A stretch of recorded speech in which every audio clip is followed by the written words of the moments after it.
ને સેવાનો લાભ આપ્યો ને એવો જ લાભ મારા 5 પાંડવો મારા ભાઈ છે ને એમને ત્યાં જઈને પણ એમને પણ આનંદ કરાવો, એમને પણ આશીર્વાદ આપો તો મને આનંદ થાય. દુર્વાસા ઋષિ ભોળા એટલે ત્યાં ગયા વનમાં ગયા. એટલે એ સમય હતો કે તે સમયે દ્રૌપદી પોતે ભોજન કરીને પરવારી ગયા હતા.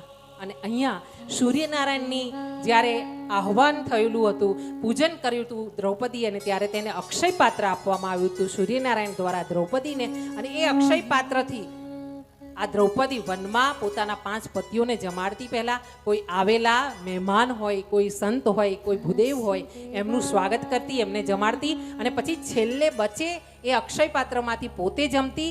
છેલ્લી જમી ને પછી અક્ષય પાત્રને ધોઈને ઊંધું મૂકતી. ત્યારે અક્ષય પાત્રમાંથી અન્ન પૂરું થતું. ત્યાં સુધી એ જે પણ ઈચ્છા કરતી એ અક્ષય પાત્રમાંથી કાઢી શકતી. આ દ્રૌપદીને વરદાન હતું. આ બાજુ દુર્વાસા ઋષિ પહોંચ્યા ત્યારે દ્રૌપદી છેલ્લે જમી રહી હતી. પાત્ર ધોઈને અક્ષય પાત્ર ઊંધું પડ્યું હતું. અને દુર્વાસા ઋષિ આવ્યા, અલખ ભિક્ષાન દેહી મૈયા આમ કરીને જ્યાં દુર્વાસા ઋષિ ઉતર્યા. એટલે દ્રૌપદીને તો ખબર જ હતી કે દુર્વાસા ઋષિ, આપણને પણ ખબર છે કે દુર્વાસા ઋષિ ક્રોધિત બહુ છે.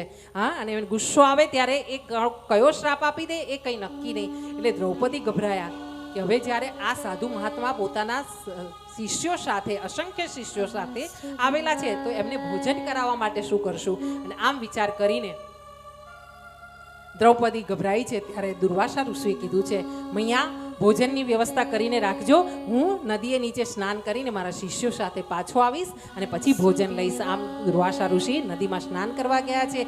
દ્રૌપદી